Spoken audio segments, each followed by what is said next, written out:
नमस्कार। About India channel में मैं अनिल केसरी आपका स्वागत करता हूं।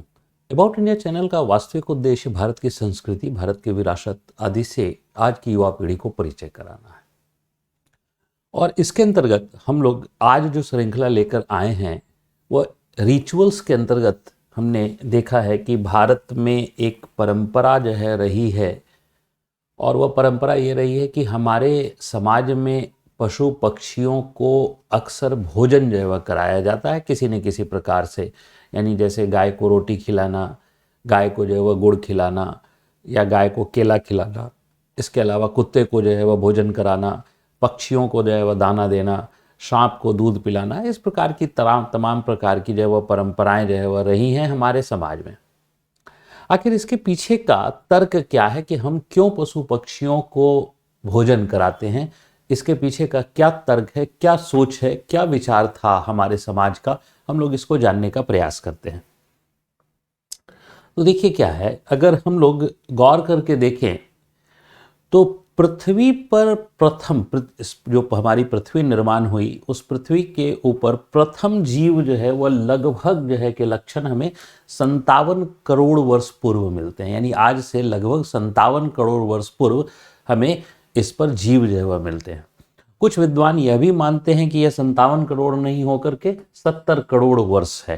यानी निश्चित है कि आज से 50-60 करोड़ या 50 से 70 करोड़ वर्ष पूर्व जो है वह हमारे पृथ्वी पर जीव आ चुके थे। यानी प्रथम जीव का लक्षण जो है, ठीक है।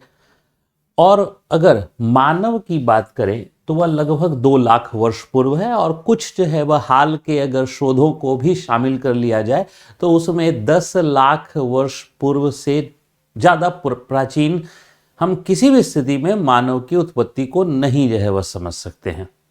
इसका मतलब है कि कहाँ जो है वह 60, 65, 70 करोड़ वर्ष पूर्व जो है से जीव रह रहे हैं, और मानव जो है वह 2 लाख वर्ष पूर्व जो है। इसका मतलब है कि यह पृथ्वी पर जीवों का रहन सहन जो है वह पहले से है, मानव जो है बहुत बाद में आया है। करोड़ों वर्षों से जो है वह पृथ्वी पर जीव रह रहे हैं, ठीक है, और मानव बाद में। तो इसको इस प्रकार से समझिए कि एक आवास है, एक घर है, जिसमें जो है वह पहले से कुछ लोग जो है वह रह रहे हैं, और वह जो है वह वर्षों से रह रहे हैं। वर्षों से यानी कि जो है वह कई वर्षों से, 50 वर्षों से रह रहे हैं, और मात्र 2 महीने पहले जो है वह कोई व्यक्ति जो है वह उसमें प्रवेश किया, और 2 जो है वह महीने पहले प्रवेश किया उस घर में, और वह जो है पूरे के पूरे जो है वह घर पर अपना कब्जा कर लिया। 50 वर्ष पहले से रह रहे व्यक्ति को जो है वह वहाँ से जो है वह उसके सारे अधिकारों को छीन लिया, और जो है वह इसने कब्जा कर लिया 2 माह जो है वह पहले आए हुए व्यक्ति ने। ठीक इसी प्रकार आप समझिए कि जो पृथ्वी है, इस पृथ्वी पर जितने जीव दिखते हैं सब पूर्व से मौजूद हैं। आज जितने जीव हमें दिखाई दे रहे हैं वो सब मानव के पहले जो है वह सबकी उत्पत्ति हो चुकी थी। और जो है वह क्या हुआ कि इस पृथ्वी पर जो संसाधन है, उस संपूर्ण संसाधन के ऊपर मानव ने अपना कब्जा कर लिया। ठीक उसी प्रकार जैसे जो है वह 50 वर्ष से रह रहे व्यक्ति को बाहर निकालकर 2 महीने जो है वह पुराने व्यक्ति ने उस घर पर कब्जा कर लिया, ठीक इसी प्रकार जो है वह इस मानव ने संपूर्ण पृथ्वी के संसाधन पर कब्जा कर लिया, संपूर्ण भोजन पर भी कब्जा कर लिया। किसी के लिए भी नहीं, सब कुछ पहला अधिकार किसका? मानव का। अब गौर करके देखिए, आप समझते होंगे, जैसे कई बार जो है इस बात की आलोचना जो है वह होती है कि हिंदू परंपराओं में, सनातनी परंपराओं में देवताओं के ऊपर जब जो है वह दूध, दही, घी, शहद चढ़ाया जाता है तो कई लोग जो है वह यह कहते हैं कि ये तो बर्बाद कर दिया, इससे अच्छा होता कि किसी गरीब को जो है वह दूध जो है वह दे देते, दही दे देते।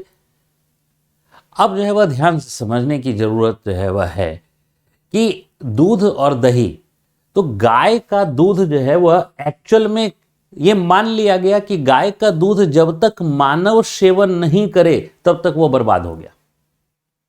अब मुद्दा है कि गाय ने दूध किसके लिए दिया था?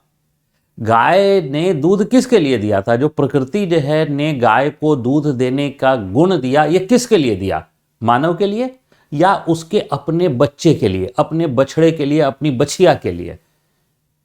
तो सीधा सा आंसर है कि उसके अपने बच्चे के लिए, अपनी बच्ची के लिए। जो गाय अपने बच्चे और बच्ची के लिए दूध जो है वह है, ना कि मानव के लिए। लेकिन मानव ने उस पर कब्जा कर लिया, और कब्जा ही नहीं किया बल्कि उस पर यह इस प्रकार का अधिकार कि अगर मानव को न मिले तो यह बर्बाद हो गया। आप सोचिए संकल्पना कि अगर यह मानव को न मिले तो यह बर्बाद हो गया। जबकि जो दूध, दही, घी चढ़ाया जाता है वह जो है नाली में चला जाता है, या नदी में चला जाता है, या मिट्टी में चली जाती है, जहां पर करोड़ों सूक्ष्म जीव हैं। उन जीवों को वह भोजन प्राप्त जो है वह हो जाता है। तो संदर्भ है कि उन जीवों को भोजन मिला, इससे कोई फर्क नहीं पड़ता है, मानव को नहीं मिला, यह जो है वह सोच है। तो देखिए क्या है कि गाय के दूध हो, एक उदाहरण मैंने दिया, सब पे कब्जा जो है वह किसका? मानव का।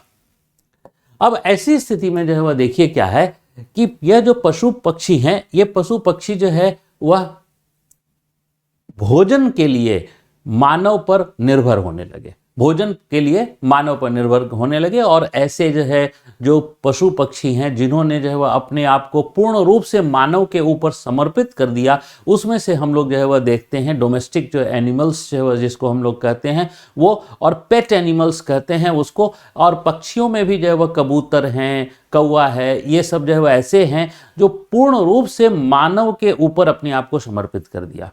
यानी मानव जो है भोजन देगा तो हम जो है वह करेंगे, नहीं तो जो है वह हम नहीं कर पाएंगे भोजन। इस प्रकार का जो है वह स्थिति। क्यों? क्योंकि जो है संपूर्ण संसाधन पर मानव ने अपना अधिकार कर लिया। अब इस बात को हमारे ऋषि मनीषियों ने समझा, लेकिन इसको समझाने का जो तरीका है समाज को, वह दो तरीका, या तो जो है वह विज्ञान से समझा दीजिए या धर्म से समझा दीजिए।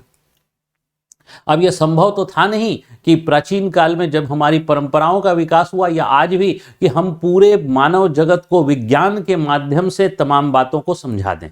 यह तो कभी संभव ही नहीं है। इसलिए हमेशा ही समाज के नीति निर्माता जो है वह क्या करते हैं? धर्म का सहारा लेते हैं, और धर्म के माध्यम से इन्हीं बातों को समझाने का प्रयास करते हैं। तो जो है वह देखिए धर्म के अंदर, इसका मतलब है कि धर्म के अंदर जो है वह विज्ञान को भी जो है वह शामिल कर दिया जाता है। जो विज्ञान की बातें हैं वो धर्म के अंदर शामिल जो है वह कर ली जाती हैं। जैसे जो है वह देखिए धर्म का सहारा लिया गया, फिर पक्षी को दाना जो है वह दिलाइए, खिलाइए, आपका जो है वह कष्ट दूर हो जाएगा। जितने प्रकार के कष्ट आप जीवन में जो है वह भोग रहे हैं, सारे कष्ट दूर हो जाएंगे, धर्म का सहारा। चींटी को जो है वह चीनी खिलाइए, धन की जो है वह प्राप्ति जो है वह हो जाएगी। गाय को जो है वह भोजन कराइए, पुण्य मिलेगा। क्यों? क्योंकि जो गाय में 33 करोड़ देवी देवताओं का वास होता है, और एक साथ 33 करोड़ देवी देवताओं को आप भोजन करा पाने में सक्षम हो जाएंगे। अब मानव जो है वह बड़ा लालची जो है वह होता है।